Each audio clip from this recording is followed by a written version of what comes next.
La parole à Michel Grand, premier adjoint, qui va vous dire qu'est-ce que vous. Voilà. Je sais pas. C'est audible? Oui. Alors, le cadre de la conférence, d'abord, remercier cette nouvelle invitation. Ça me fait toujours plaisir de venir ici. Je partage ce qui a été dit. Je pense que c'est important. Je comprends bien que souvent les organisateurs sont problématisés, on va dire, par la présence du public ou pas. Moi, je tiens à vous dire qu'indépendamment du nombre de public, je fais le même type de conférence. Donc, j'exercerai la même pression sur l'auditoire. J'essaierai de vous faire réfléchir de façon, disons, dynamique et énergique par rapport aux conditions actuelles. Je pense que c'est une conférence qui est vraiment d'actualité. Peut-être qu'on aurait pu mettre de la géoéconomie, mais on en parlera de façon indirecte. En tout cas, on est au cœur du sujet avec la présidence française et la géostratégie européenne dans son cadre global qui permettent de créer un substrat, je dirais, pour une réflexion qui est nécessairement au-delà des frontières françaises actuellement. La structure de la conférence est basée sur les institutions européennes, au départ, pour placer le cadre. Donc vous voyez par exemple une diapositive sur le Conseil de l'Europe. Ensuite, l'Union européenne elle-même, les traités, c'est-à-dire qu'en fait, on va d'abord se déplacer dans l'espace, ensuite dans notre espace, et ensuite dans notre temps, c'est-à-dire les traités, comment ça s'est construit. Je ne parle pas simplement des traités d'Europe, je parle des traités qui sont bien antérieurs et qui nous permettent de redéfinir les axes européens. Parce que c'est paradoxal, mais vous savez, la stratégie a souvent des paradoxes. Nous, on travaille bien dans le futur parce qu'on connaît bien le passé. Et en réalité, on se rend compte, même au niveau des cartes, comme vous pourrez le remarquer, bien des fois, des cartes d'antan sont beaucoup plus d'actualité que des cartes relativement récentes dans le domaine de la géostratégie. Et bien souvent, comme nous avons affaire à des sociétés de l'oubli, on ne parle pas simplement de la blanchisserie, mais il faut bien blanchir des choses. D'ailleurs, en ce moment, il y a beaucoup de choses qui doivent être blanchies. Je parle surtout de la mémoire, c'est-à-dire qu'en géostratégie et en stratégie, on travaille toujours dans la mémoire parce qu'on a des phénomènes diachroniques qui ne sont pas forcément présents au moment où on étudie les choses. Donc, essayez plutôt de vous imaginer qu'on va faire un travail cinématographique devant une photo. Donc on va imaginer qu'au lieu de voir simplement une photo, on a un véritable album photo. Et cet album, c'est de l'imaginer avec vos albums photos de famille. Vous voyez, tout simplement. Prenez en fait une page de votre album. N'importe où. Si vous n'avez pas une connaissance des pages antérieures et des pages qui vont suivre, cette page vous est presque inconnue. Et moi, ce que je dis, c'est qu'en stratégie, si on connaît les pages antérieures, on peut déjà dire des choses sur les pages postérieures sans même les connaître. C'est pas exactement, mais on a une lignée. Et on va essayer de voir justement comment, avec ces institutions, donc le Conseil de l'Europe est une très belle institution qui vous permet de comprendre qu'on ne comprend pas, puisqu'elle est tellement globale qu'elle permet de ne plus redéfinir les frontières. Le Conseil de l'Europe est constitué actuellement de plus de 47 États. C'est un nombre très impressionnant. L'État le plus récent, c'est l'État du Monténégro. Donc, l'État du Monténégro est rentré dans le Conseil de l'Europe.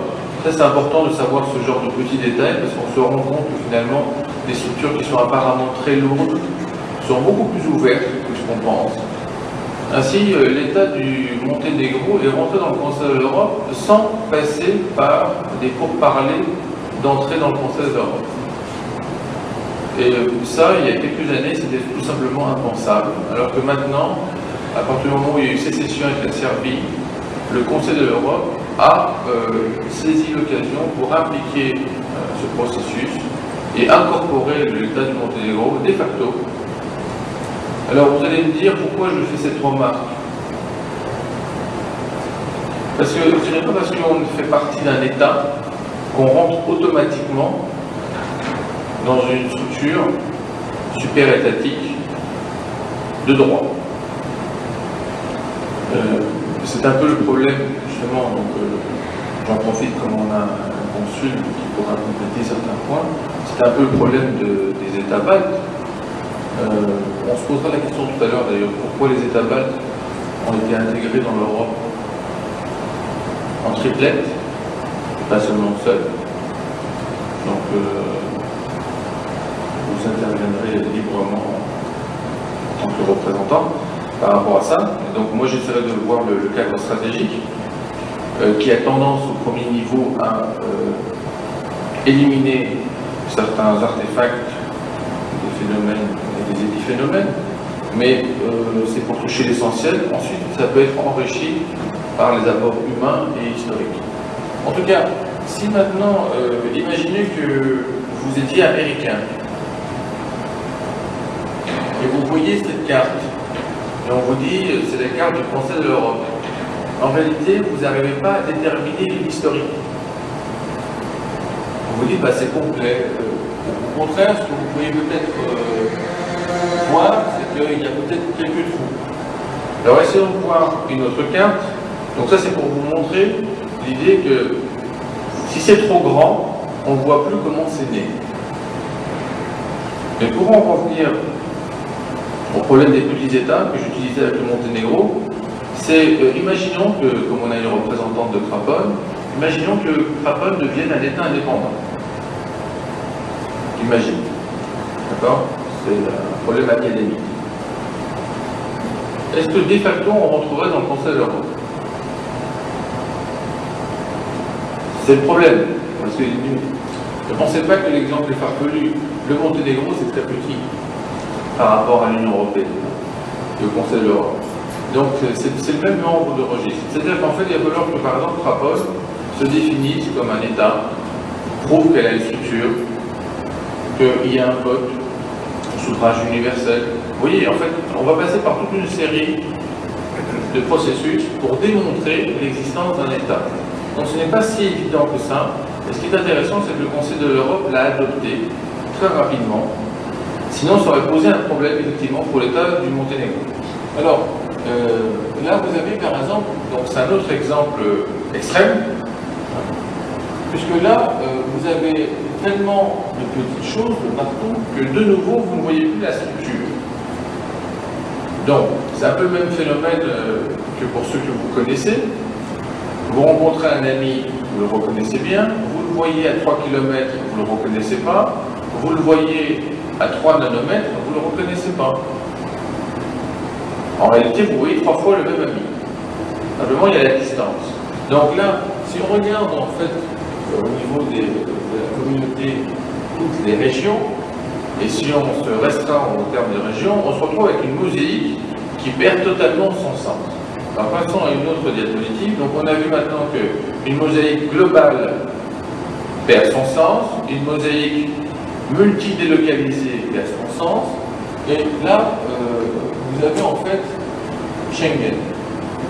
Et vous voyez bien les images.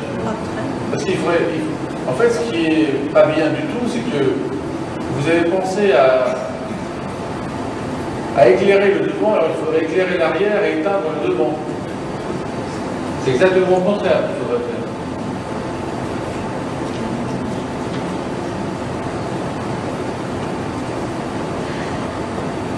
N'hésitez pas à intervenir en tant que public.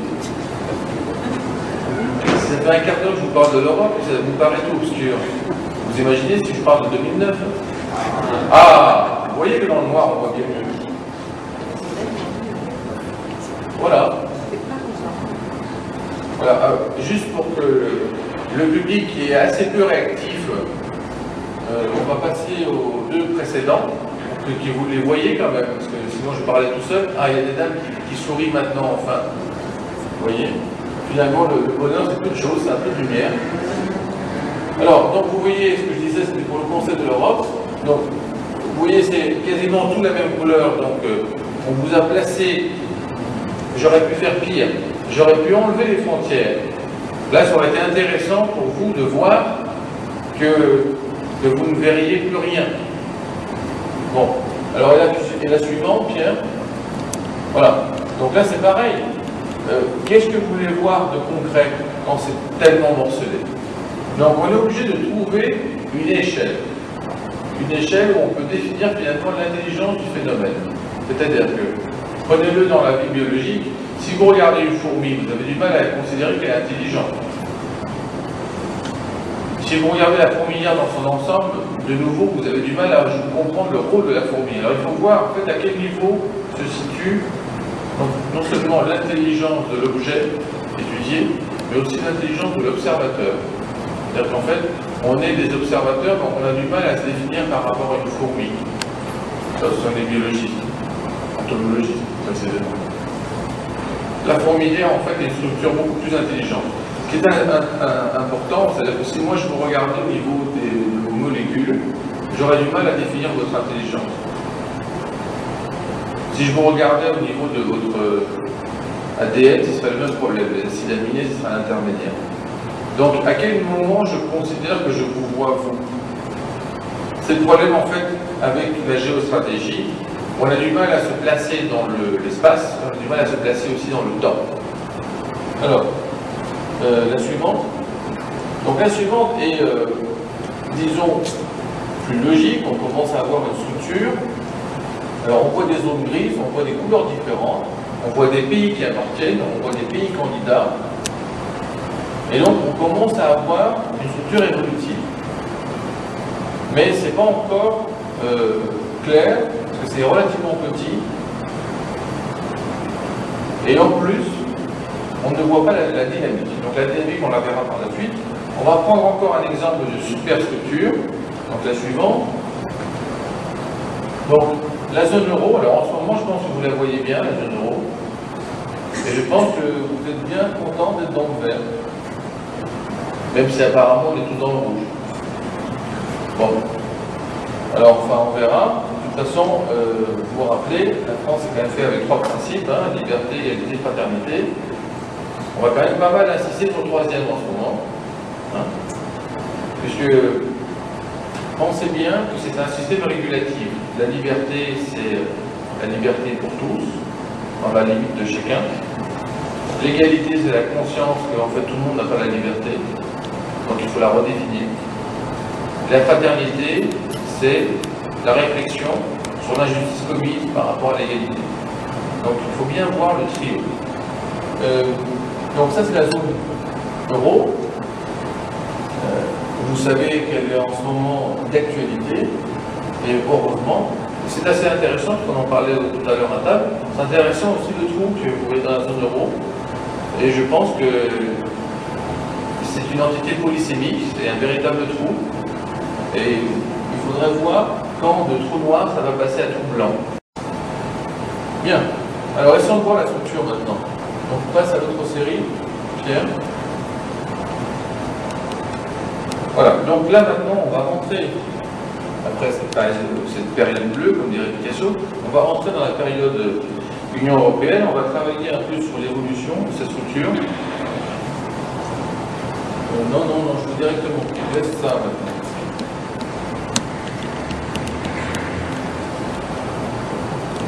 Donc là en fait vous aviez le pacte de Varsovie avec l'évolution. Pierre, continue, je veux que tu rentres dans l'Union Européenne. Non.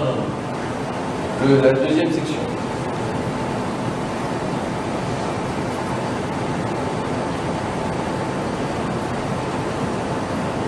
Voilà. Donc, j'ai un problème de cadrage. On va lever, mais bon, peu importe. Alors, ça veut dire pourquoi parler de 1957 quand on veut parler de l'avenir. Ça, c'est intéressant. On a parlé ici. Le traité de Rome permet de voir qu'on avait des dates. Alors tout à l'heure on en parlait, maintenant on redécouvre les années 20, c'est-à-dire qu'avant on traitait à 40, 30, Maintenant, on arrive à 20. C'est assez intéressant, c'est qu'en 57, c'était 20 le critère.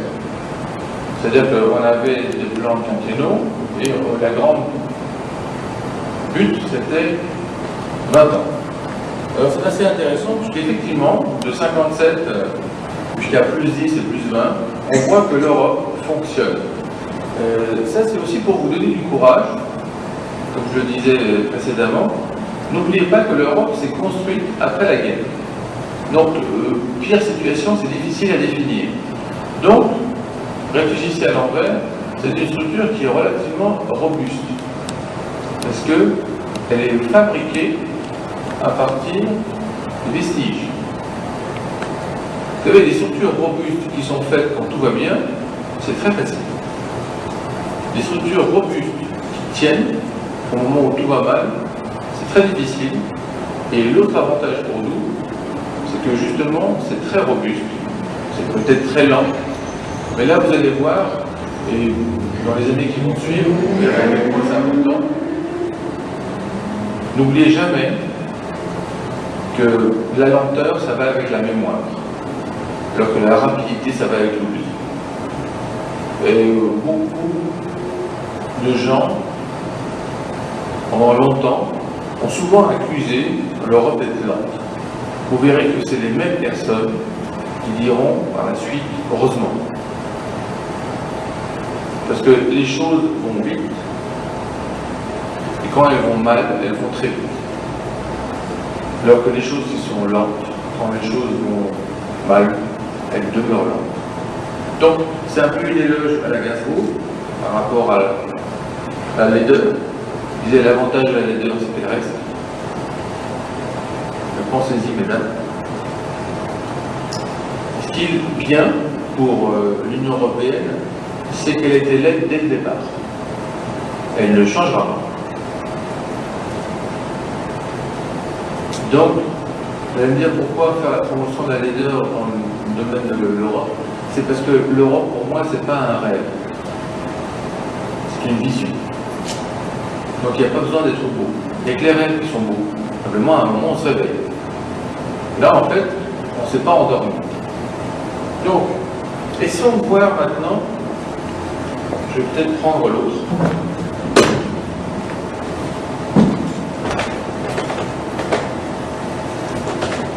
Oui. Alors, essayons de voir cette carte. Oui, je sais, je vais t'embêter, Marty, mais il faut bien qu'on utilise la carte. Essayons de voir cette carte de façon dynamique. D'accord ? Alors, on va essayer de l'analyser du point de vue géostratégique. Donc, pensez que c'est un organisme vivant, le bleu, et essayez de vous rendre compte de la réflexion de la pensée européenne en tant qu'organisme vivant, comment il veut se déployer. Alors, essayez de vous imaginer dans l'Union européenne. Alors, vous êtes ici, vous avez le Benelux, les 3 pays, France, l'Allemagne et l'Italie, et essayez de vous placer dans ce contexte. Donc vous avez une très grande zone à droite, l'océan à gauche, la mer Méditerranée en bas. Alors, si vous réfléchissez de cette façon, ça a un avantage, c'est que vous effacez certaines parties qui vous gênent dans votre réflexion, et vous allez vous retrouver très facilement, très proche, des penseurs de l'Europe. C'est-à-dire, les penseurs de l'Europe, c'est ceux qui viennent après les pères de l'Europe. Donc, qu'est-ce qui est le plus facile à manipuler, dans le sens positif du terme? Est-ce que c'est cette immense masse? Non. Parce que ça, c'était relativement stable. Est-ce que c'est le bas? Non, c'est morcelé. Alors, l'idée naturelle, c'est de dire l'accès à l'océan nous est bloqué par cette île. C'est intéressant de réfléchir comme ça. D'accord? Vous avez une vision sur l'océan, vous voyez, c'est d'un seul tenant.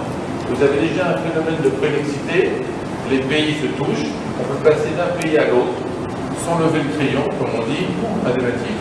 C'est très important la connexité. Vous allez voir que c'est un schéma mental qui est transversant dans l'Union européenne. Tous les pays qui sont rentrés dans l'Union européenne obéissent à ce schéma. c'est des schémas de connexité. L'autre schéma, au nos pays, c'est l'élargissement avec une minimisation de la frontière. Très important. On élargit, donc on augmente la surface, mais on veut des frontières courtes. Pourquoi? Parce qu'il faut qu'elles soient contrôlées. La surface ne nous importe pas, puisque c'est à l'intérieur, mais, vous voyez, regardez. Le Benelux était ici. Cette zone-là, c'était sa frontière. Cette frontière a été absorbée. Donc elle n'existe plus, cette frontière. Donc c'est un processus classique. Si vous avez un phénomène de connexité, vous avez tendance à absorber les frontières, donc à créer un paradoxe, augmenter votre surface sans augmenter votre longueur de frontière. C'est assez surprenant, et vous allez voir pourquoi, parce qu'on a tendance à effacer. Donc l'objectif d'un organisme, de cet organisme bleu, c'est, il faut de temps en temps que je bouge parce qu'il doit passer en mode... Donc, c'est en fait d'accéder à ce qui est accessible, et le plus accessible, c'est comment? C'est en fait, c'est cette île. Donc ce n'est pas très étonnant, vous voyez là on est en 57, donc on passe à la suivante. Là vous allez me dire c'est facile parce qu'on connaît déjà l'histoire. Hein? Normalement. Vous allez me dire, on sait déjà ce qui va se passer, donc c'est facile de vous redéfinir. Mais n'oubliez pas, moi ce que je fais, c'est que je ne connais pas l'histoire, je connais simplement la connexité, les effets de bord et minimisation de la frontière. Alors, regardez, on aurait pu élargir en prenant que l'Irlande, en prenant que l'Angleterre. On a pris les deux. Cette frontière donc disparaît. Alors attention, pour les pays qui sont en conflit, n'oubliez pas, quand vous êtes en conflit et que vous rentrez dans l'Union européenne, gardez votre conflit. Hein? À ne pas oublier ça. Vous réglez votre conflit d'abord et après vous rentrez, parce que si vous avez un conflit, ça devient en fait acquis communautaire, entre guillemets, et vous vous retrouvez avec le problème de l'Irlande et de l'Angleterre, qui n'est toujours pas vraiment résolu, dans cette zone. Alors regardez, l'extension naturelle, en fait, le Danemark. Donc par rapport à l'Allemagne, c'est complètement cohérent. Donc on augmente la frontière par rapport à l'océan, on efface cet obstacle, puisqu'il devient partie intégrante de notre propre structure, qui fait que maintenant, l'accès à l'océan est libre. C'est très important ça. Ça veut dire qu'en fait, on a absorbé en fait tout cet élément de frontière. Donc essayez de réfléchir par rapport à ce qui se passe. Donc maintenant, vous avez un axe, alors que vous avez un axe de ce type, avec un front ici. Cet axe-là, c'est prolongé, vous voyez. C'est rare qu'on voit cet axe dans l'Union européenne. Or, il existe. Et c'est un axe qui est fondamental. N'oubliez pas, alors, c'est une sorte d'avion, pièce maîtresse, ces deux-là, et l'axe s'est rallongé dans ce sens-là. Alors, vous allez me dire, pourquoi rallonger dans ce sens-là? Hein? Une bonne question. Parce que c'est pas dans l'axe des autres. C'est justement parce que c'est pas dans l'axe des autres que ça s'est rallongé dans ce sens-là, parce que c'est équivalent pour les deux partenaires. En fait, c'est la médiatrice. Donc, si vous réfléchissez en tant qu'Allemand et en tant que Français, c'est tout à fait normal que vous soyez d'accord sur votre médiatrice. Or, votre médiatrice, elle va avoir tendance à ne être ni à votre droite ni à votre gauche, mais au contraire au milieu. Donc, en fait, cet axe-là est tout à fait naturel, parce que réfléchissez par rapport à la France et l'Angleterre, le Benelux est centré, donc cet axe va être prolongé et renforcé. On passe à la suivante. Regardez bien l'évolution au niveau du bleu. Donc là, on voit pas bien sur la carte, mais bon, c'est parce que c'est pas assez haut. Donc là, vous avez la Grèce. On est en 1981. Alors là, ça correspond à quoi? C'est en fait la queue de l'Italie. Okay. Et là, ça correspond en fait à, si vous prenez l'Italie, la Grèce et la France, à la partie supérieure européenne, la plus facile d'accès, attention, hein, niveau de l'Europe, ce qui permet de faire quoi? Ce qui permet en fait de ne plus avoir simplement un seul front maritime par rapport à l'océan, mais d'avoir un accès à la Méditerranée. N'oubliez pas que la grande thématique du président, c'est justement Europe-Méditerranée. Ne pensez pas que c'est quelque chose de nouveau, quelque chose sur lequel les penseurs européens travaillent depuis des années, et c'est pour ça qu'on va voir cette évolution. Donc, vous avez en fait cet équilibre-là. Le morcellement de la Grèce au niveau des îles permet de couvrir une très grande région. N'oubliez pas, aussi bien au niveau maritime qu'au niveau aérien, les îles, c'est très important. Donc, on passe à la suivante. On est en 86. Cette fois, on va absorber l'Espagne et le Portugal. En absorbant l'Espagne, on fait la fermeture de l'Europe. On absorbe le Portugal. Vous remarquez, on n'absorbe pas le Portugal d'une seule. On garde toujours la connexité. Donc, d'un seul coup, là, on fait la jonction atlantique-méditerranéenne, on referme complètement la structure, et on a le haut de la Méditerranée qui est complètement sous contrôle européen. Donc, à partir de ce moment-là, vous pouvez voir que dans la partie ouest, on a le contrôle des mers. Renforcé, en fait, avec l'approche de l'Angleterre. Alors vous allez me dire, est-ce que ça c'est une tactique récente? N'oubliez pas, Napoléon était même allé en Égypte. Bien souvent, pour aller contrôler la terre, il faut être sûr de sa mère. Comme dans la famille. On veut contrôler le père, d'abord contrôler la mère.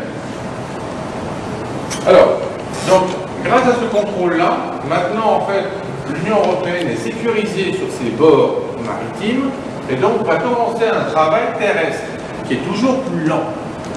Plus lent parce qu'on est plus sensible aux frontières, parce qu'on se déplace moins sur la terre que sur la mer. Alors essayons de voir la suivante. Alors la suivante est simplement une absorption technique, un peu comme le Monténégro, de l'Allemagne de l'Est.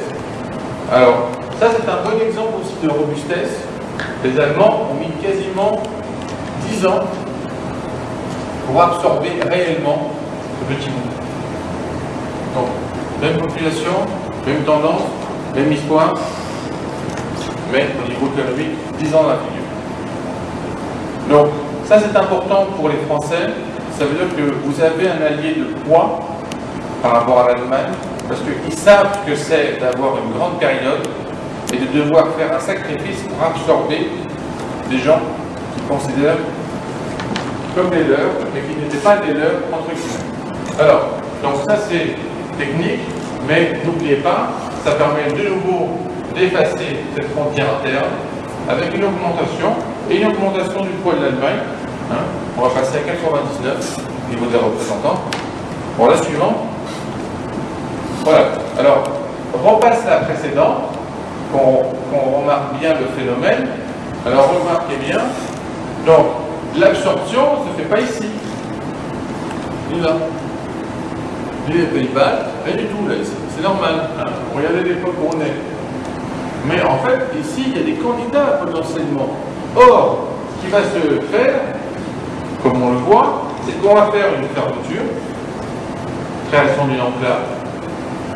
Cette enclave-là va être très importante. On estime en fait que dans une douzaine d'années, la Suisse sera dans l'Union européenne. Ce sera intéressant de voir ce qui va se passer au niveau économique, comment ça va être géré. N'oubliez pas que les Suisses ont opéré déjà une votation. Donc ils ont accepté l'élargissement des plus 10, ou de 15 à plus 10 quand on est passé à 25. Alors qu'ils auraient pu rester à 15. Et donc là, en fait, on a les pays scandinaves. Alors vous allez me dire, oui, mais par rapport à ce que vous nous expliquez, il y a un contre-exemple avec la Norvège. Effectivement, la Norvège va refuser 2 fois de rentrer dans l'Union européenne. Et vous voyez bien que ce n'est pas par hasard qu'on leur demandait de rentrer, parce que ça nous permettait d'avoir un élargissement du bord avec une opération globale pour la Scandinavie. Peu importe, vous remarquez que via la Suède, toujours pareil, on ne va pas incorporer la Finlande toute seule, mais bien via la Suède, et en fait on va avoir un axe qui est d'un seul tenant, qui permet de faire une coupure, ce qui fait que la Norvège et l'Islande, qui vont rentrer dans l'AEL, vont se retrouver dans une situation en fait d'enclave extérieure, donc extérieure pour l'Islande, extérieure pour la Norvège, intérieure pour la Suisse. Mais on a ces trois structures qui sont déjà dépendantes de nous et qui fonctionnent à plus de 95% avec nous. Et ce qui ne fonctionne pas avec nous, bien l'Islande vient de le démontrer, c'était tout le système de prêt bancaire qui fonctionnait sur le modèle américain, et c'est pour ça qu'ils sont en plein effondrement. Bien, alors passons à la suite, donc on est en 95 ici, alors là c'est le plus grand élargissement, on ne voit pas le bord, donc en fait on a Chypre et Malte, qui fait que ça va bloquer complètement l'espace méditerranéen, et là, d'un seul coup, regardez bien les pays, comment ils vont être absorbés. On va avoir donc la Pologne qui est le plus grand candidat avec un grand renforcement obtenu grâce à la France. On a une alliance historique avec la Pologne. Vous allez avoir la Hongrie, la Tchécoslovaquie qui vont être du même genre, avec aussi donc les fameux pays baltes. Vous avez en fait une petite enclave différente. Alors c'est intéressant, alors peut-être votre position, vous voyez bien que ce que j'essaie de dire, indépendamment de, vous avez vu un peu le point de vue de la conférence, pour l'instant je suis indépendamment du contexte historique, je parle pas de la population, je me mets dans un cadre strictement géostratégique où je vois évoluer un objet qui s'appuie sur des idées simples de géostratégie, la connexité, l'effet de bord, diminution des frontières, extension de la surface. Alors, par exemple, est-ce que vous pensez que votre pays aurait pu rentrer dans l'Union européenne seul? Je parle par rapport aux États baltes. Je ne parle pas des 10. En fait, ces trois pays-là qu'on appelle des... Vous m'entendez là, non? Parce que on appelle généralement, depuis pas mal de temps, ça des... On les appelle des pays baltes. En fait, c'est un peu nous qui les avons appelés comme ça, parce qu'eux-mêmes ont des cultures et des histoires qui sont communes depuis le XXe siècle, mais avant, déjà pas tellement communes. Hein. Donc, la notion de pays baltes, c'est un peu quelque chose qui a été matérialisé par Hitler et Staline pour dire ça fait partie... voilà. En fait, c'est une notion complètement géostratégique sans histoire. C'est ça, hein. Voilà. Alors maintenant, la question de savoir si le pays aurait pu rentrer seul, à la limite, oui, parce que ils ne sont pas interdépendants. Quand on raisonne en termes culturels, je dis que c'est pas vraiment la même culture. Si on raisonne en termes économiques, ces pays-là font leur économie dans la mer Baltique essentiellement, donc avec la Suède, la Finlande, avec l'Allemagne, etc. Donc de ce point de vue-là, on peut les voir isolés. Mais je pense que c'est le fait qu'ils ont eu une histoire commune pendant pratiquement tout le XXe siècle, parce que le nationalisme de ces pays est né à la même époque que beaucoup d'autres au XIXe siècle, à l'époque de cette époque-là. Donc à partir du moment où ils ont été constitués en pays autonome à partir de 1918, ils ont eu une histoire complètement parallèle, et puis c'est cette histoire-là qui les a amenés à venir en bloc après l'effondrement de l'URSS dans l'Europe, dans l'Union européenne. Je veux aller plus loin. Est-ce que vous pensez qu'il y aurait, par exemple, un penseur estonien, lituanien, enfin peu importe, si on les sépare en trois, qui aurait proposé de dire tiens, nous on devrait rentrer dans l'Union européenne, mais c'est pas la peine que les deux autres rentrent? Je ne sais pas si on peut le dire comme ça, mais moi quand je discute avec des jeunes Estoniens, c'est pas rare qu'ils me disent moi je connais mieux Paris que Riga, par exemple, qui est la capitale de l'Estonie. Ils ne se sentent pas vraiment de la même famille. Ils se sentent de la même famille. Je dis pas ça, je dis pas ça. Je dis pas qu'ils se sentent de la même famille. Je dis, est-ce qu'ils éprouvent la nécessité d'avoir été incorporés en même temps? C'est très différent. Vous savez, en fait, dire qu'un Irlandais se sente comme un Grec, c'est difficile, hein. Donc, mais ils sentent par nécessité qu'ils appartiennent bien à l'Union européenne. Moi, ce que j'essaie de vous dire, enfin, plutôt de vous faire dire, c'est ce pays-là, celui-là, je ne veux pas le nommer, c'est important, je fais exprès, parce que je suis dans le cadre de la conférence au niveau structurel. Ce pays-là, il aurait pu rentrer facilement à cause de cette frontière. Le pays de l'autre côté, à cause de la Finlande, aurait pu avoir des difficultés plus grandes, parce qu'il est quand même isolé en imaginant que ces deux-là ne rentrent pas, hein, d'accord? Celui-là, c'est la pire situation. C'est totalement isolé, il est à grande distance des uns et des autres. Ce que j'essaie de vous dire, c'est que du point de vue des penseurs européens, ils n'en auraient pas voulu parce qu'ils n'auraient pas pu le défendre, entre guillemets. Donc pas le défendre d'une attaque militaire, ça n'en est pas encore à ce stade-là, mais le problème de l'absence totale d'une connexité, même d'une distance relativement proche, eh bien, permet de dire qu'il vaut mieux éviter, parce que vous savez bien, en géostratégie, c'est très facile de conquérir, c'est très difficile de garder. Parce que ce qui est conquis vite est perdu très vite. Ce qui est conquis lentement peut être conservé. Donc le problème, là, j'essaie de voir dans les pourparlers. Alors, vous avez très bien dit, en fait c'est une histoire commune relativement récente, et vous avez bien fait de dire le mot parallèle, parce que c'est pas concurrent. Ces trois histoires parallèles qui ressemblent, pour les gens qui sont extérieurs, comme, en fait, Staline et Hitler, qui voient ça d'une façon complètement stratégique, comme un point d'entrée dans cette zone qui les intéresse, et pas simplement la zone terrestre. D'accord? Donc c'est la zone de la mer Baltique. Alors, ce qui est intéressant à voir, c'est qu'évidemment, nous, on va les incorporer, ces trois, dans la série des 10, en ayant en fait une frontière commune. Et là, vous voyez donc un phénomène qui est très intéressant, c'est que vous avez une absorption maintenant de l'aspect, je dirais, scandinave, via le Baltique, avec l'Europe, disons, centrale et nordique. Alors, ça permet en fait d'avoir une deuxième fermeture. Vous voyez maintenant que, par exemple, la mer Baltique, à part donc ce point d'entrée, qui est très très spécial, du point de vue géostratégique, et évidemment la Russie, est vraiment, en fait, sous contrôle de l'espace européen. Donc ça permet en fait, si vous le voyez comme une deuxième mer Méditerranée, d'avoir de nouveau un contrôle grâce à la connexité, à la fermeture des frontières, puisque maintenant la mer Baltique est intérieure. Alors, regardez de nouveau maintenant, vous avez cette immense structure, on est en 2004, on a beaucoup réfléchi sur l'importance, de cette augmentation. N'oubliez pas, vous vous rappelez à peu près 10 pays, combien de millions d'habitants ça représente en plus? Vous en avez conscience? C'est important ça de s'en rappeler parce que souvent en fait, Robert s'inquiète parce qu'il se dit il va peut-être me poser la question. Donc, non Robert, je ne le ferai pas. Mais rien que de voir cette main-là comme ça, je me dis, c'est important en fait les populations, c'est important la masse des populations. Parce qu'il faut bien vous rendre compte que quand on vous dit 10 pays, on trouve que c'est énorme. Si je commence à vous dire que c'est 10 pays méconnexes et que globalement ça représente 75 millions d'habitants,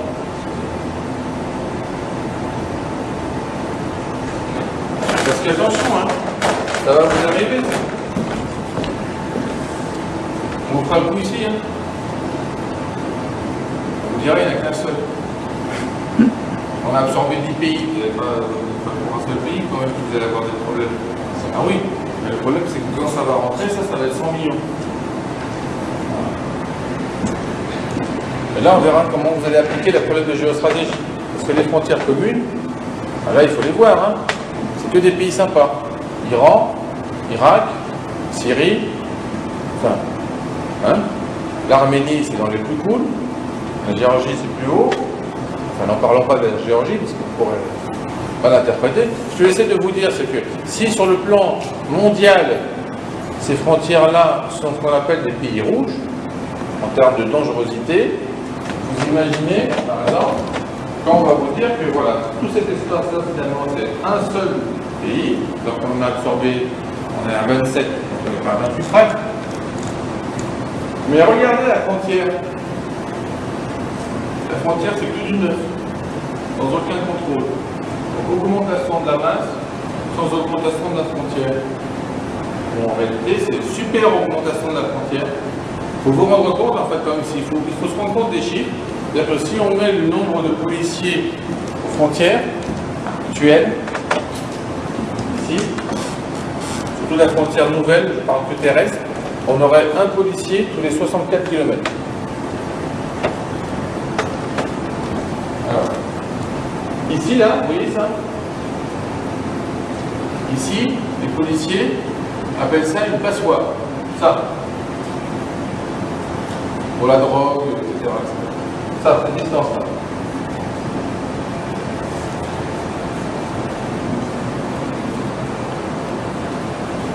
Mais c'est un seul pays. Donc il faut faire vraiment très attention aux arguments.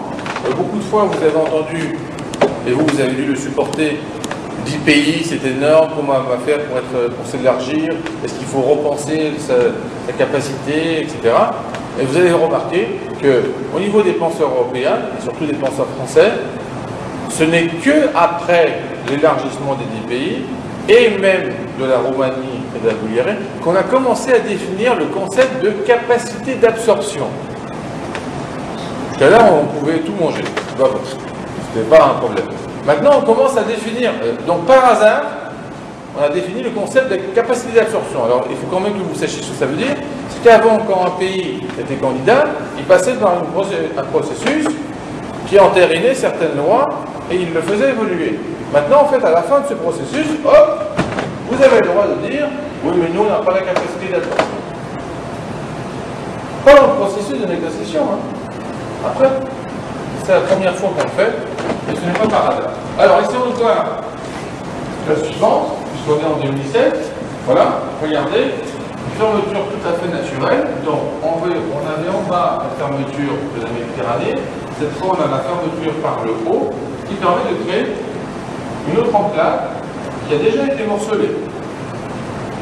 Alors, voilà la photo de famille. Alors d'abord, on va faire un jeu. J'aime toujours faire ce jeu. Je sais que ça agace.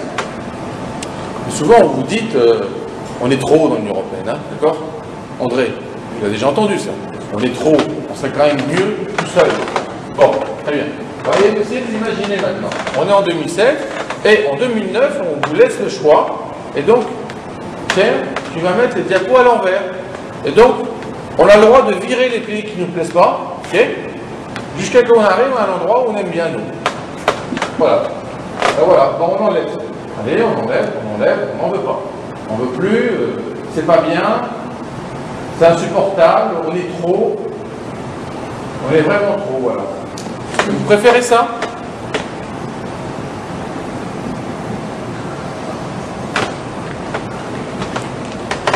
C'est ça la dynamique, Robert. Quelle est la différence?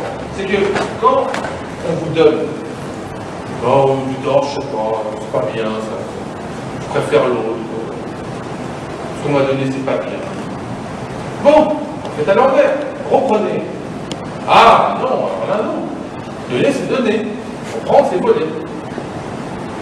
Hein? Le peuple français a déjà tout trouvé, alors la même phrase.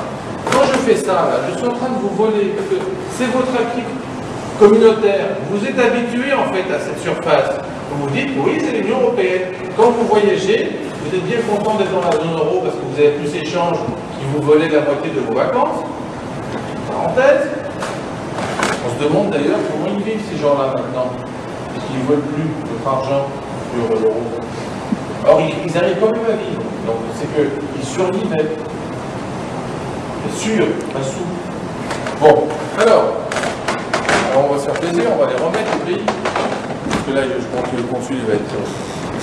Alors, ne vous inquiétez pas, en fait, on préfère cette position.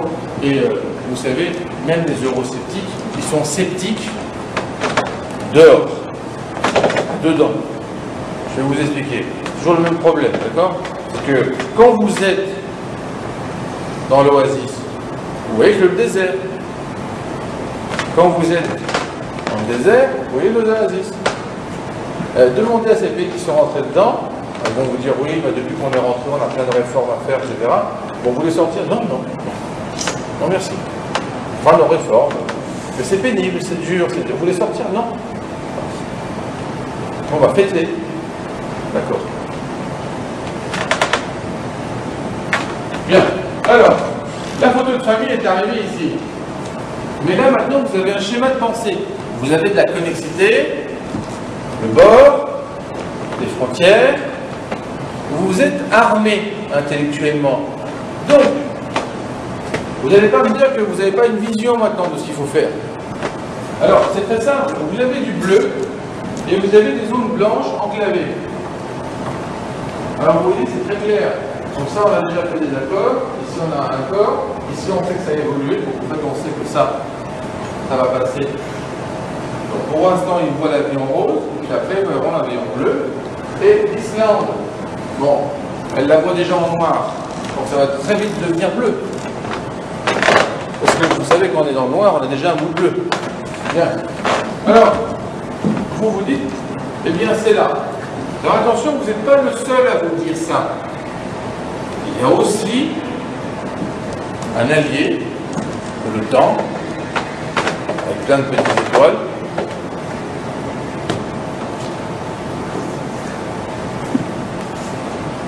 Et ce que j'essaie de vous dire, en fait, c'est que vous savez que pour le drapeau des USA, on fait souvent attention aux étoiles, en considérant que c'est un modèle pour l'Europe.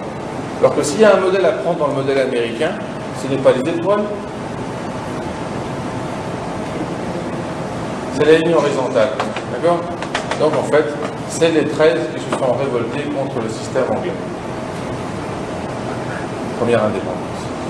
D'accord? Les étoiles, c'est quand tout va bien. C'est pour ça que les autres sont rouges et blanches, alors que les étoiles, c'est tranquille, c'est en bleu. Alors, faites attention, une façon en fait de pourrir la vie des Européens, bleu, c'est de jouer là-dedans. On ne peut pas jouer ailleurs. Là, c'est un autre espace. Donc là, il y a quelque chose à jouer. D'accord? Essayez de le voir à l'envers. Essayez de vous imaginer la place des termites. Ils voient beaucoup de bois, un bois bleu. Ils iraient manger où? On s'installer ici. Alors là, d'un seul coup, eh bien, on a des problèmes avec le nom de la Macédoine. On a des problèmes avec la Serbie. C'est problématique, cette zone, c'est problématique. On a des problèmes avec le Kosovo. On a eu des problèmes avec la Yougo de façon générale, hein, Croatie, Bosnie et l'Herzégovine. Ça, c'est problématique, quoi. En réalité, tout le monde a bien compris, hein, d'après les schémas qu'on va faire, c'est que tout ça, notre but, c'est de faire devenir bleu. Mais pas avec coût, avec gain. Alors, vous allez me dire, oui, mais ça a été morcelé. Ça ne nous dérange pas. Hein. Nous, dans l'Union européenne, on est pour la diversité. Tchécoslovaquie, Tchéquie, Slovaquie, vous êtes séparés? Très bien. Alors, on vous prend tous les deux, vous séparez. C'est pas grave. Les Pays-Bas, vous êtes trois différents. Bien, vous avez chacun votre culture, très bien. Vous avez des points communs qu'au XXe siècle, d'accord. À partir du XXI, vous serez de toute façon avec nous. Alors. Ce que j'essaie de vous dire, c'est que la diversité est le slogan de l'Union européenne. Donc on n'est pas gêné par la diversité, au contraire. Donc la diversité ici et le morcellement, c'est en fait beaucoup plus facile à absorber les États au fur et à mesure. Dans ce coup, on a aussi en plus le Monténégro, d'accord, on a ces petits États. Alors ce que j'essaie de vous dire, c'est que si vous regardez, on va le voir maintenant au niveau historique, si vous regardez cette carte, attentivement. Et après, on va faire un saut en arrière. On va aller en 1878. Traité de Berlin. Berlin. Là, on parle de l'axe franco-allemand. Et on va parler du traité de Berlin. Où, évidemment, les forces coalition, c'était encore les Anglais, les Allemands. Mais tenez-vous bien, le traité de Berlin, je ne sais pas si vous vous rappelez, c'était pour régler le conflit entre la Russie et la Turquie, l'Empire ottoman. Ça n'a rien à voir avec une restructuration européenne. Or, nous, on va le définir comme premier point européen. Alors, on va passer au traité de Berlin, donc on sort de cette zone. Et là, vous allez vous rendre compte que les schémas qu'on est en train de voir, c'est des schémas qui sont plus anciens, sur lesquels les gens travaillent en géostratégie, sur lesquels la France travaille. Ce qui est important, ce n'est pas simplement de définir la stratégie française maintenant, c'est de définir la stratégie française de façon diachronique. Alors regardez. Alors, donc là en fait c'est le congrès de Berlin. Si je vous enlève les noms, d'accord? Et si on considère que les noms qu'on a enlevés, on les considère comme les successeurs qui sont rentrés dans l'Union européenne. Alors vous remarquez quoi? Par exemple, on va commencer par le simple. L'Espagne et le Portugal, la France et l'Italie. Vous voyez à part cette perturbation ici. Ensuite, l'Angleterre, l'Irlande, le Nord, avec les pays scandinaves. En fait, là maintenant, si on s'amusait à les recolorier en bleu, on se rendrait compte que globalement, c'est à peu près la même chose. C'est impressionnant. C'est impressionnant. Bon, alors vous allez me dire, c'est impressionnant. Alors là, c'est l'Autriche-Hongrie. Alors vous allez me dire, oui, mais là, c'était immense. Alors que l'Autriche, c'est rien du tout maintenant. Oui, mais si vous regardez l'Union européenne avec l'Autriche, l'Hongrie, la Tchécoslovaquie, en fait, tous ces pays sont à l'intérieur. Alors, ce que j'essaie de vous dire, c'est qu'à travers le processus de l'Union européenne devient petit à petit Europe. C'est très important, ça.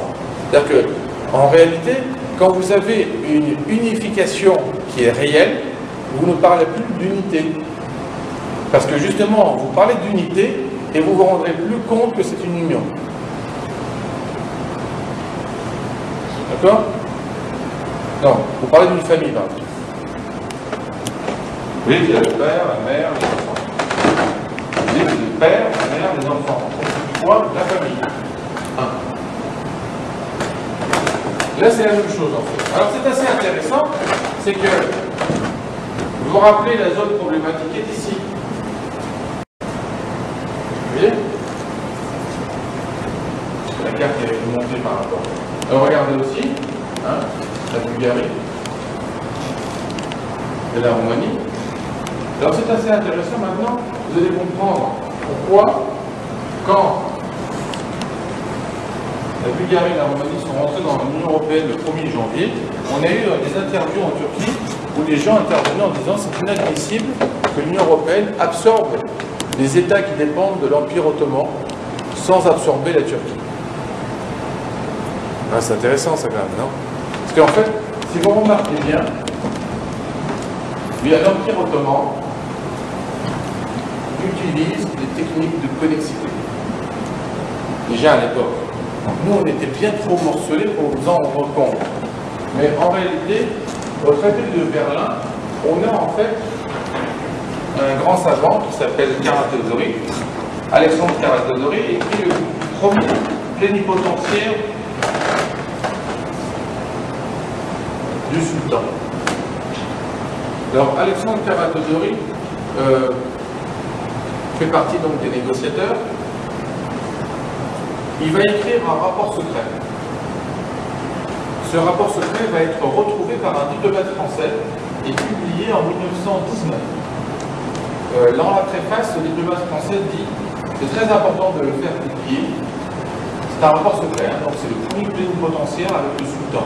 Et ils communiquent entre eux pour savoir comment ils vont négocier.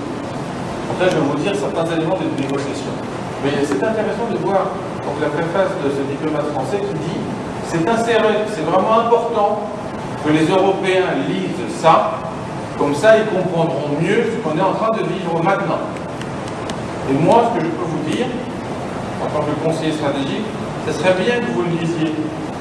Parce qu'il y a 70 pages, mais vous auriez l'impression qu'en fait, on est encore en train de parler de choses actuelles. Alors, le texte, donc je l'ai trouvé, et il est maintenant sur ma page web. Donc si vous allez à ligeros.org, vous pourrez voir dans la section stratégie, tout en bas, il y a tout le rapport, donc vous pouvez le rapatrier et le lire gratuitement, sans aucun problème. C'est en français.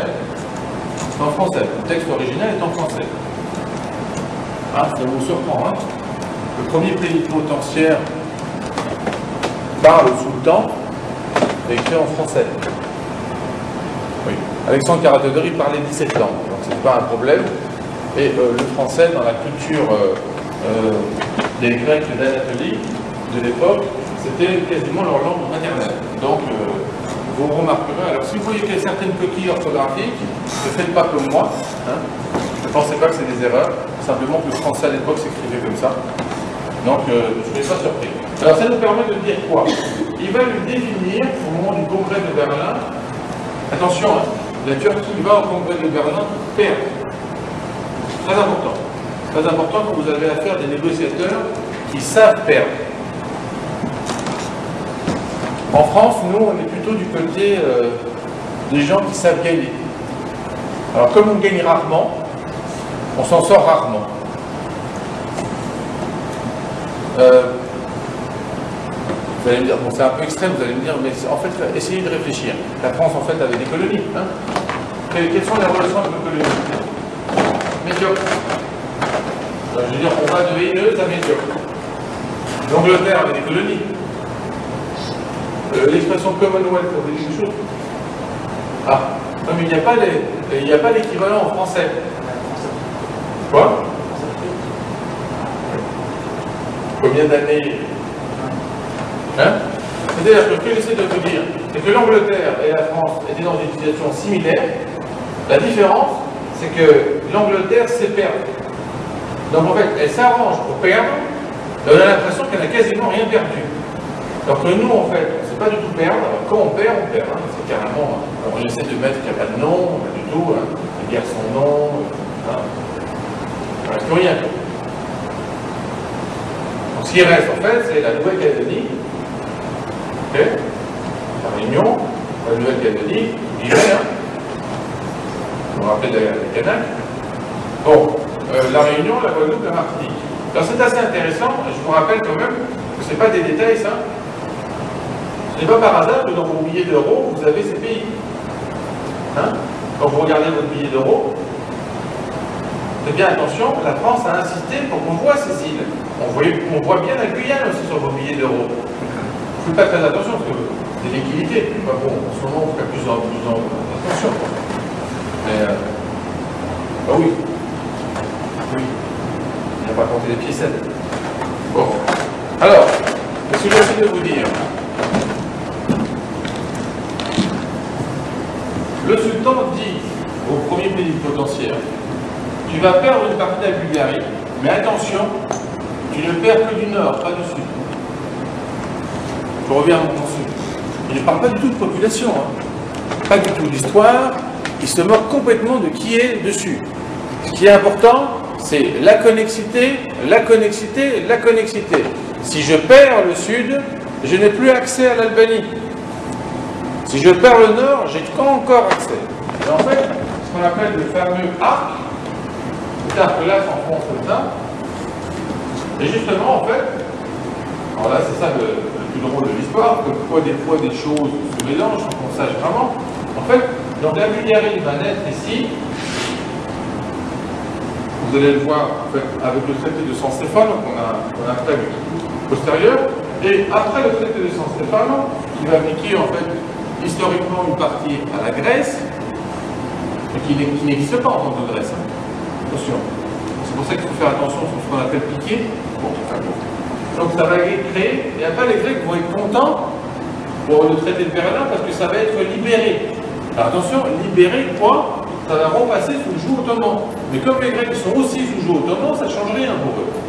Alors là, ça va être perdu, entre guillemets, par le nord. Hein? N'oubliez pas que même nos amis bulgares, avec humour, parlent de la Bulgarie en disant Bulgaristan. Hein? C'est-à-dire qu'en fait, vous avez une très forte présence turque dans la partie inférieure, qui s'explique par ce que je viens de dire, c'est-à-dire une persistance de cet axe-là, qui va permettre en fait de faire. C'est assez intéressant par où ça passe, hein.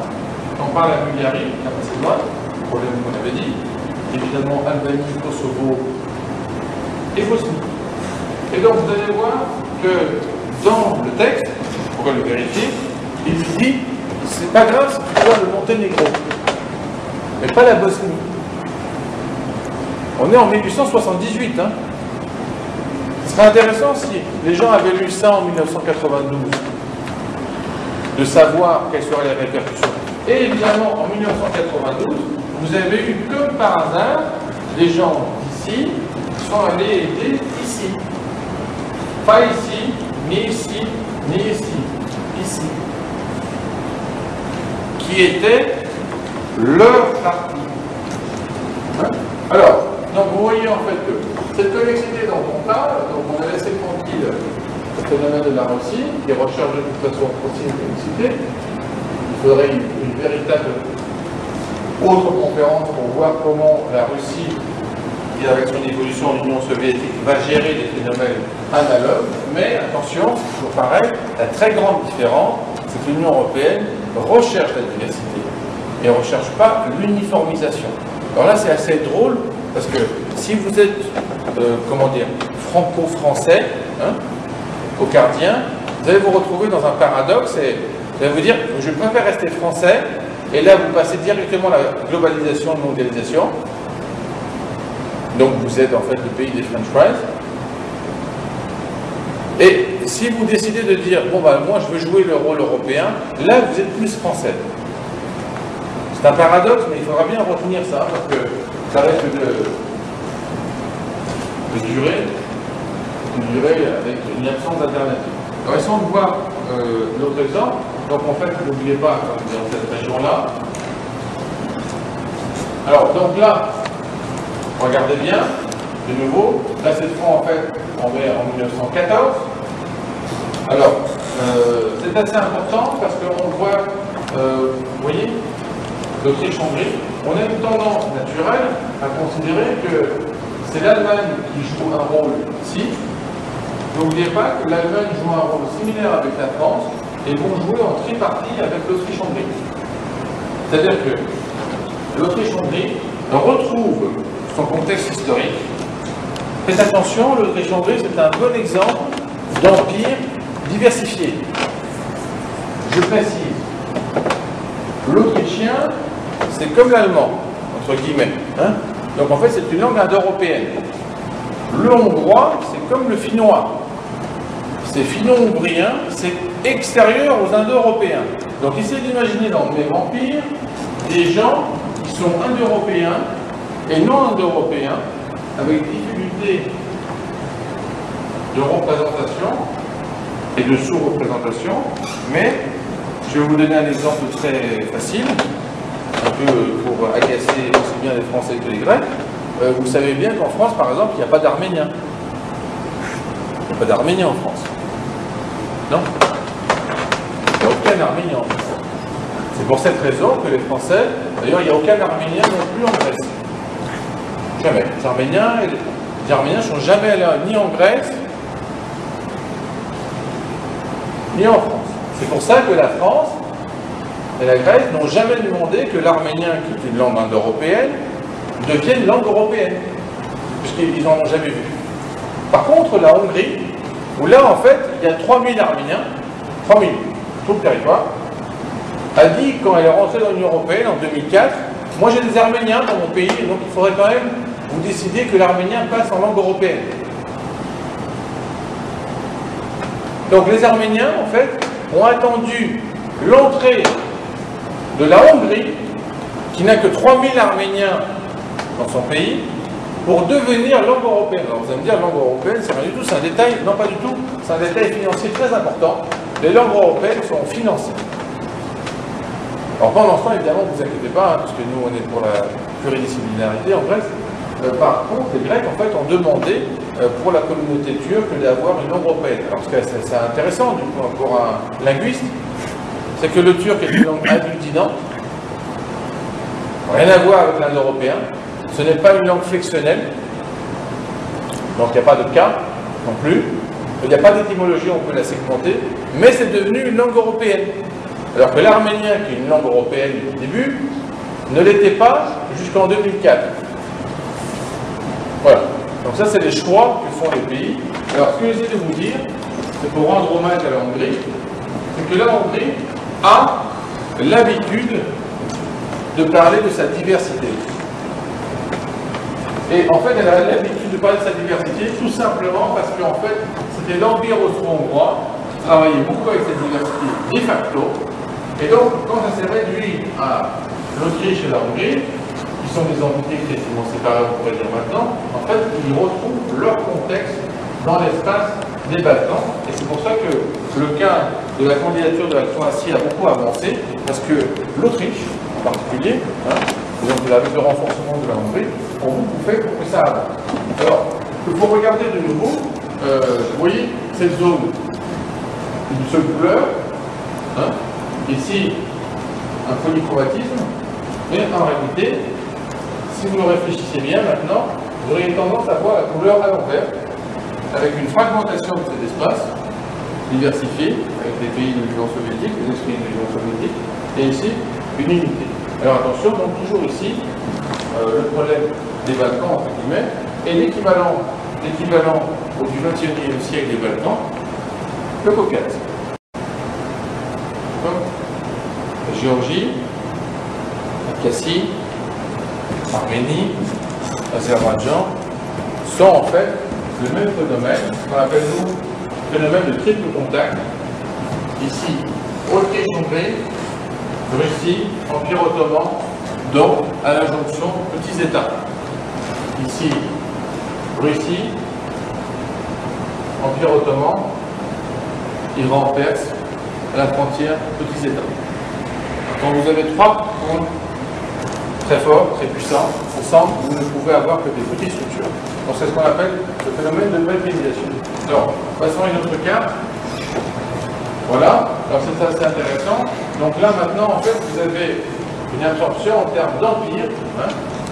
L'Empire ottoman, l'Empire russe, l'Empire austro-hongrois, l'Empire allemand. C'est assez intéressant, pourquoi? Parce qu'on parle d'empire, la France ne l'est pas. Or, après, on va parler en fait de la France et de l'Angleterre, qui sont des véritables empires, mais attention, pas au sein de l'Europe. Alors le grand changement de la stratégie française, c'est qu'en fait, la stratégie française représente un développement international au moment des colonies, avec la disparition des colonies sous la pression américaine. On va se retrouver dans un cadre strictement européen, et là, d'un seul coup, le dynamisme français va s'exprimer dans le cadre européen. Il ne pourra plus s'exprimer au niveau international que simplement par des cas particuliers, mais pas au niveau étatique.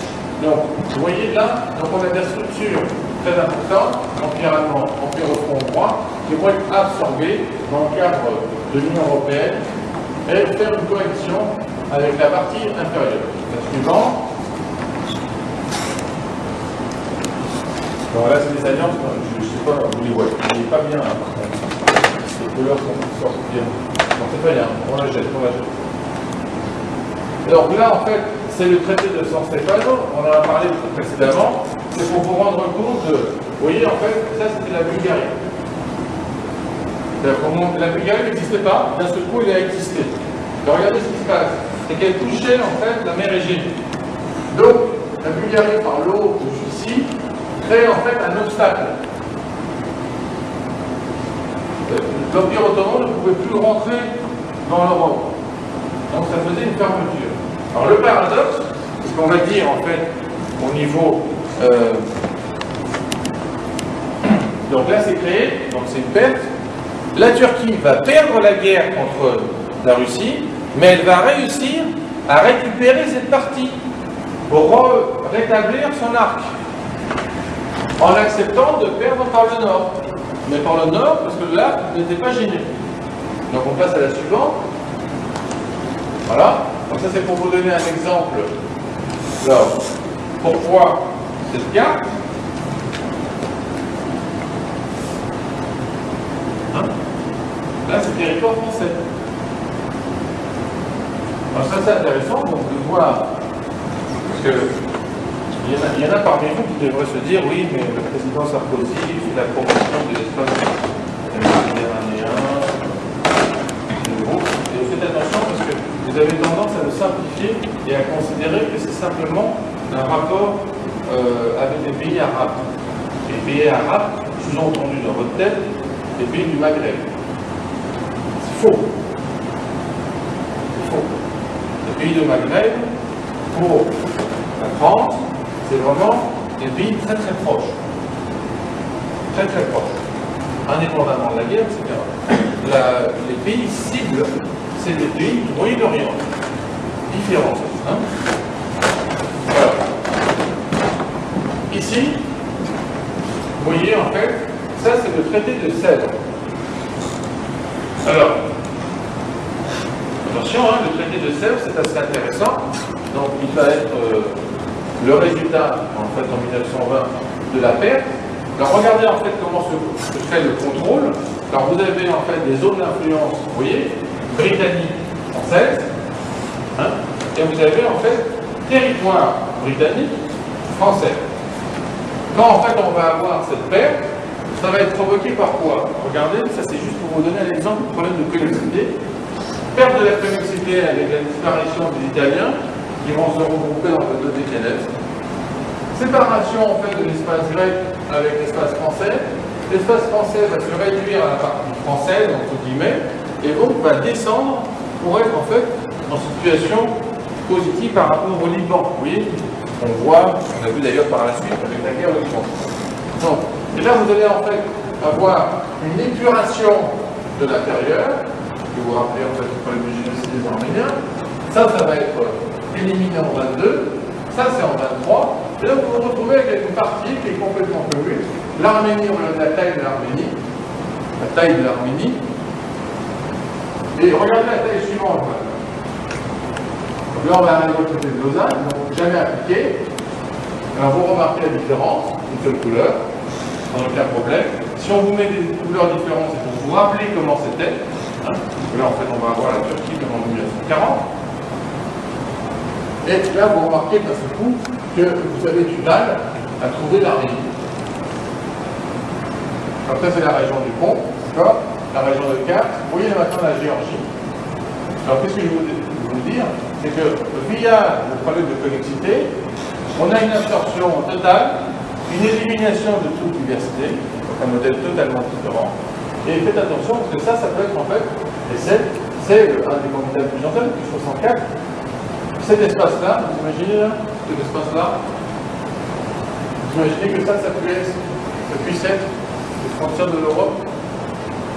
Non, ça ne peut pas être les frontières de l'Europe, tout simplement parce que ça va à l'encontre des principes qu'on a définis, processus de connexité, processus de minimisation de la frontière, extension de la surface, contrôle de la zone maritime, contrôle de la zone terrestre, élargissement. Alors, essayons de voir le suivant. Alors, donc là, c'est 1923. On voit de nouveau comment ça fonctionne. Alors, vous voyez maintenant des pays qui vous semblent plus, disons, contemporains. Regardez donc la niveau de vie, là ici. C'est là, l'Allemagne. Mais de nouveau, qu'est-ce que vous vous rendez compte? En fait, si vous les regardez bien comme ça, eh bien, vous retrouvez en fait vos éléments de l'Union européenne actuelle.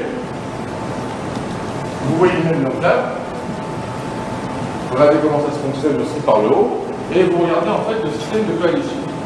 Alors, par la suite, Pierre, donc ça on enlève, sans les traités. Donc, les exemples maintenant actuels vont peut-être vous surprendre, parce que ça se passe vraiment au bord. C'est bon? Donc ça, non, c'est pas ça que je veux. Là, t'es dans... Non. Je vais après le traité.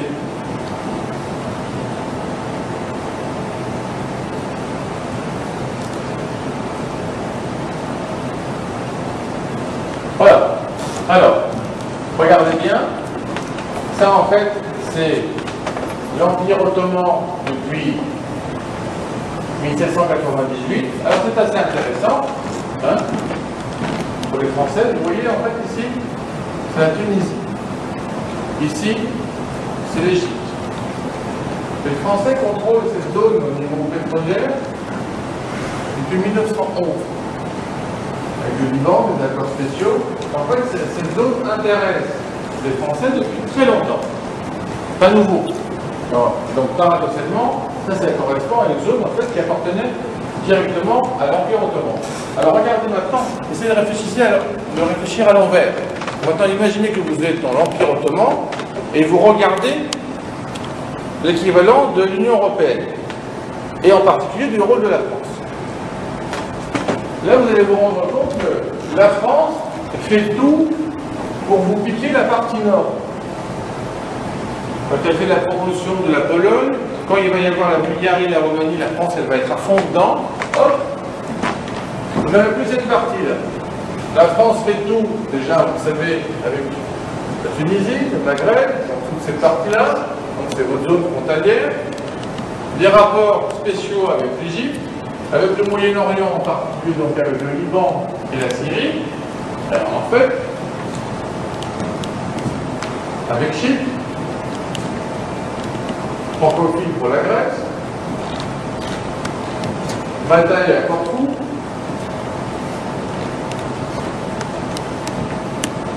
arménophile dans le sud, pas dans la partie est, maintenant, on voit sur cette zone, et des rapports, attention, on a parlé avec la guerre du Golfe, avec l'Irak. Vous vous sentez quand même vraiment concerné, si vous le voyez comme ça. Parce que vous, en fait, vous le voyez toujours du côté du français. Vous dites, bon, ben, moi je m'occupe de la France, je fais ci. Non, non, il faut voir que la stratégie française est beaucoup plus globale. Elle est beaucoup plus globale et en réalité, elle est beaucoup plus offensive. Donc là, donnons un exemple très récent maintenant. Alors, on va essayer de voir. On va s'occuper uniquement de ce petit cas-là. Vous allez voir pourquoi, en fait, la France s'intéresse à ça.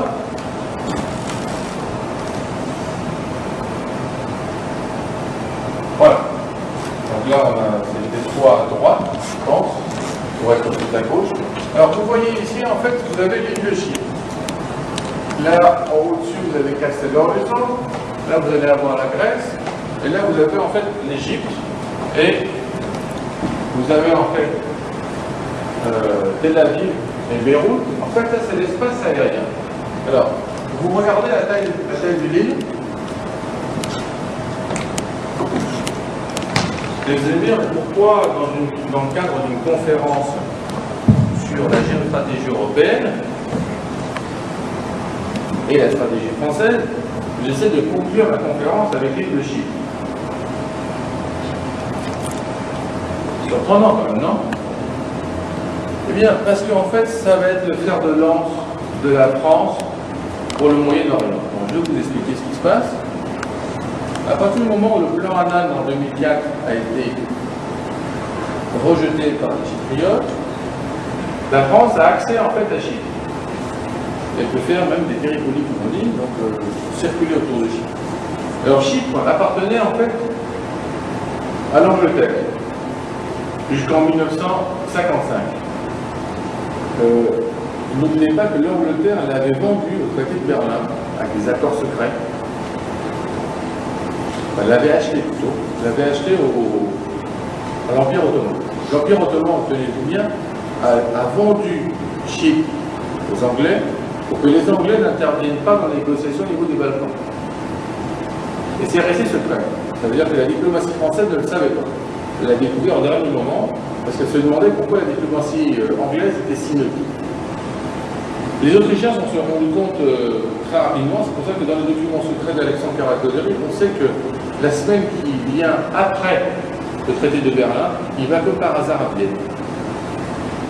On lui dit attention parce qu'on sait que tu as fait des choses avec l'autre, alors avec lui tu vas venir faire plus de choses. Oui, ça se passe comme ça en fait en diplomatie. Et donc vous vous retrouvez donc avec une île qui appartient à l'Angleterre. Alors l'Angleterre ne voit pas la Méditerranée comme un espace fermé, elle la voit ouverte sur 3 points. Gibraltar, Suez et Constantinople, Istanbul. Alors, qu'est-ce qu'elle va faire? Au moment de la définition de l'espace aérien, elle va tout faire pour avoir un des plus scandaleux espaces aériens au monde. Regardez la taille de l'île de Chypre et regardez la taille de son espace aérien. En fait, la pointe qui est vers le bas, elle va directement vers Suez. Alors le problème en fait des Anglais, c'est que quand ils sont partis en 1959, la guerre de l'indépendance est 55-59, traité de Zurich, Londres, 1960, eh bien ils vont laisser l'espace aérien. L'espace aérien, quand Chypre va rentrer dans l'Union européenne, 2004, va devenir espace aérien européen. Il y a 2 bases anglaises, et là d'un seul coup, on voit que le président Papadopoulos, via des accords avec M. Lilikas et Mme Humbert Colonna, très proche de M. Sarkozy, va faire ce qu'on appelle l'alliance franco-chypriote, très importante, militaire, défensive, offensive, économique. Alors tenez-vous bien, le Chypre et la Grèce ont normalement des accords qu'on appelle le dogme uni, qui permet à un des pays de protéger l'autre. En réalité, au dernier exercice militaire, c'est la France qui a envoyé du matériel. Et la Grèce s'est sentie obligée d'en envoyer aussi pour ne pas être ridicule. La France, en fait, va amener des Mirage 2000, des Rafales, dans un espace qui n'existait pas du tout avant. Parce qu'évidemment, on l'a toujours dit de façon diachronique, que Chypre représente un porte-avions. La France le sait très bien. Et ça représente en fait la pointe la plus extrême de l'Union européenne, où là, on est sûr de ce qui se passe. Ce qui permet en fait à la France de renforcer sa présence au Moyen-Orient, de façon discrète, parce que vous voyez, en France, on en a très peu parlé. En réalité, c'est des accords qui sont totalement révolutionnaires. Pourquoi ils sont révolutionnaires? Parce qu'ils vont à l'encontre des intérêts anglais, puisque les Anglais avaient un monopole avec 2 bases sur place. Attention, 2 bases avec un statut très spécial, puisque ces bases sont sur sol européen, appartiennent à un pays européen, le sol est européen, mais les Européens n'ont pas accès aux bases. Ça, il n'y a que les Anglais pour faire ça. Bon. Donc, les Français ont toujours été négatifs, mais ils ne savaient pas comment s'y prendre. À partir de 2004, où Chypre rentre dans l'Union européenne, les Français commencent des négociations et disent qu'eux aussi peuvent proposer leur aide dans cet espace, qui est très très intéressant. Pour vous rendre compte, Chypre, Jérusalem, on vole une demi-heure. C'est pour ça que pour les Français qui vont à Chypre, vous allez souvent vous retrouver avec des Israélites qui vont en Israël parce qu'ils font escale. Tout simplement, c'est tellement proche. Alors, qu'est-ce que je veux vous dire par là, c'est que si c'est très proche, vous imaginez bien l'Israël, c'est très proche aussi du Liban, et donc en fait ça vous fait une base très importante. Alors vous voyez que la stratégie française, comme on l'a définie par rapport à la géostratégie européenne, va se définir avec un redéploiement de la France au niveau Europe, et pas au niveau mondial, simplement des îlots, comme on a. Ce redéploiement sera fait à partir de l'alliance avec les Allemands, donc un espace franc. Le cadre de cette proposition va beaucoup jouer sur la partie nord avec les Allemands, pays scandinaves, pays central, Europe centrale avec l'Autriche-Hongrie. D'ailleurs, notre président a des rapports, même à ce niveau-là, ne l'oubliez pas. Donc c'est pas très étonnant qu'il soit allé aussi en Hongrie. Et après, on a l'espace méditerranéen. Alors l'espace méditerranéen correspond à 2 choses.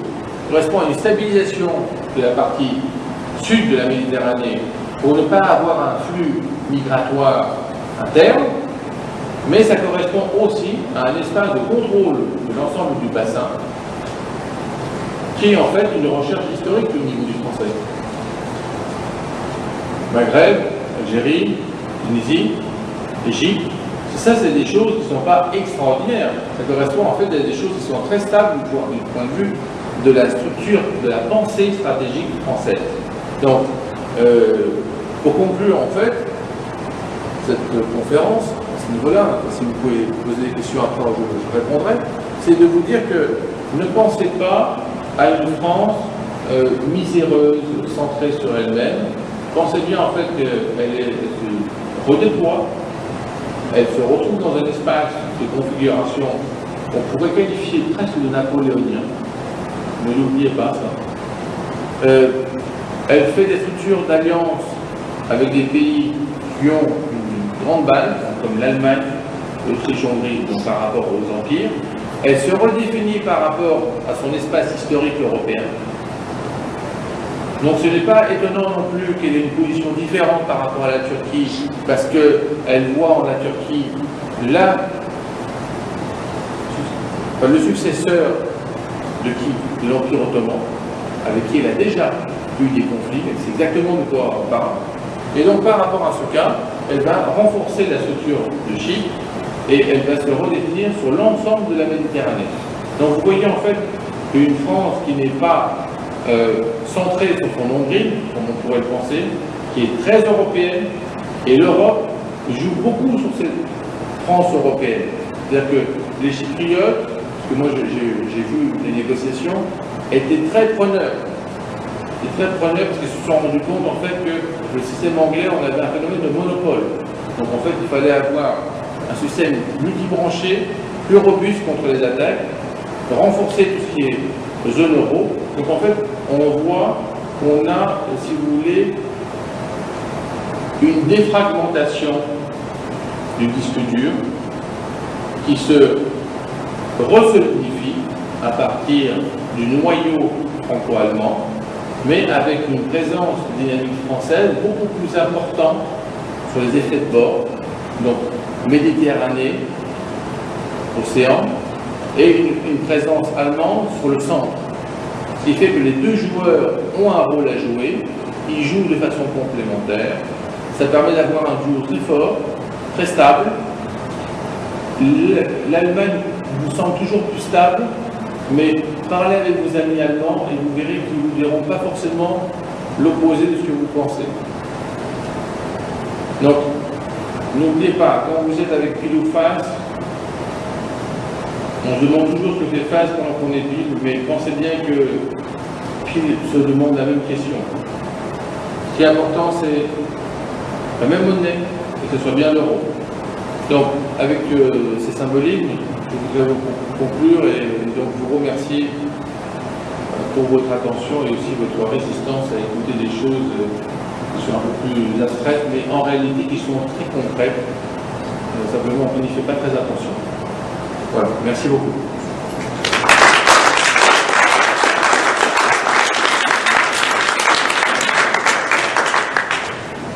Certains ont des questions à poser.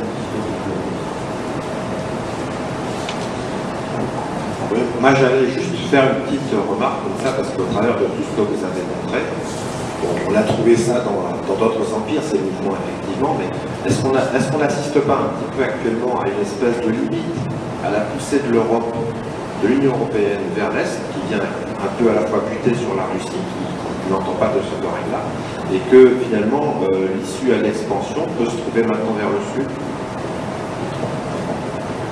Non, il n'y aura pas d'expansion vers le sud. C'est pas le propre. En fait, l'Europe veut avoir ce qu'on appelle une buffer zone, c'est-à-dire une zone d'interface stable. C'est-à-dire que, en particulier, la stratégie française et allemande, c'est de dire que nous, on a besoin d'avoir un noyau stable, une Europe stable, mais pour avoir une Europe stable, il faut avoir une zone, une interface stable. Donc la Méditerranée, c'est cette stabilité. Avoir le contrôle d'une région, ça ne veut pas dire qu'on veut l'absorber. Par rapport à ce que vous dites au niveau de la Russie, n'oubliez pas la Biélorussie, n'oubliez pas l'Ukraine, n'oubliez pas le Caucase, où il y a un énorme travail en fait au niveau des négociations, mais c'est parce que c'est pas un problème qu'on joue contre la Russie. La Russie sait très bien ce qui se passe. L'Europe aussi. L'Europe ne peut pas absorber la Russie, c'est trop important, donc ça changerait complètement la configuration. Donc en fait, c'est simplement des rapports de bonne entente qui doivent se mettre en place pour avoir des structures stables à ce niveau-là. La Russie a ses propres problèmes, ne l'oubliez pas. C'est pour ça que je disais, c'est quasiment une autre conférence qu'il faudrait faire, parce qu'elle se restructure elle-même par rapport à son noyau dur, donc, qui est la Russie, par rapport à sa zone périphérique, où elle joue de façon différente. Donc par exemple pour les pays baltes, on voit bien qu'il y a un changement de phase, mais eux-mêmes se sentent vraiment limitrophes, c'est-à-dire qu'ils se sentent dans une zone intermédiaire, donc ils se disent s'il y a un problème, est-ce que nous on va intervenir, comment on va intervenir, comment on pourrait faire quelque chose. Ce qui est important, c'est que forcément quand on a des très grandes structures, c'est ce que je disais en fait avec le phénomène de balkanisation, les pays baltes sont aussi un exemple, on a forcément des petits États à la frontière. C'est le paradoxe qui s'explique par les systèmes dynamiques. En analyse fractale, on n'a pas de stabilité à partir de 3 points.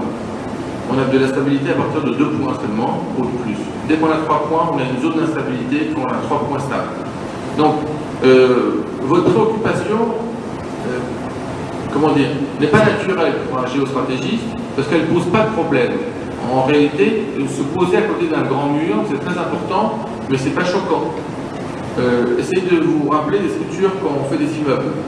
Si vous avez un immeuble qui est déjà grand à côté, vous faites tout votre possible pour avoir votre dos sur cet immeuble. Ça ne vous dérange pas là d'être dos à dos. Ce qui est important, c'est de pouvoir l'utiliser. Vous êtes beaucoup plus instable si vous devez faire 3 ou 4 mètres sans avoir de point de contact. Donc ce qui est important en réalité pour l'Union européenne et pour la Russie, c'est de ne pas avoir d'intermédiaire où il pourrait y avoir des forces de friction. On aura un phénomène de type Clausewitz. C'est-à-dire que si on a des frictions, on va avoir une mésentente, parce que les deux voudront avoir la même chose. Pour vous donner un exemple de friction, par exemple l'Alsace avec la France et l'Allemagne. Donc il faut éviter d'avoir un phénomène d'Alsace, si vous voulez, qui pourrait être revendiquable par les deux, mais donc les limites ce ne sont pas une projection, disons, à un moment l'Union européenne voulait pousser la Russie. L'Union européenne ne l'a jamais voulu. Ça savait très bien que la Russie en fait est une borne naturelle, mais ce serait intéressant de voir ce qui va se passer avec l'Ukraine. Là c'est un enjeu très important. Et donc, pour répondre complètement, donc pensez bien en fait à une zone de stabilité extérieure. C'est-à-dire qu'on préfère avoir une zone stable extérieure qu'avoir une zone intérieure, parce que ce que vous oubliez dans votre interrogation, c'est imaginer un seul instant que la partie inférieure du bassin méditerranéen appartienne à l'Union européenne. J'ose même pas imaginer le flux migratoire en Afrique. Non, ce que veut l'Union européenne, c'est stabiliser le nord de l'Afrique pour que ça puisse être une zone cible pour les Africains, pour qu'ils puissent rester sur place, alors qu'en fait l'absorption de la zone du Maghreb, par exemple, dans l'Union européenne, en ferait une cible pour l'ensemble de l'Union européenne. Et ça, c'est ce que veut éviter l'Union européenne. Donc, c'est vraiment une stabilisation extérieure et pas une absorption. Par contre, ce que je vous disais, au niveau de la Suisse, la Norvège, la Yougoslavie éclatée, mais par morceaux reconfigurés, ça, c'est des objectifs, je dirais presque à court terme, au niveau géostratégique et au niveau diplomatique à long terme, mais enfin à moyen terme. Après, en fait, l'espace, c'est se redéfinir par rapport au Caucase. Donc là, c'est un point. Mais ce sera quand même des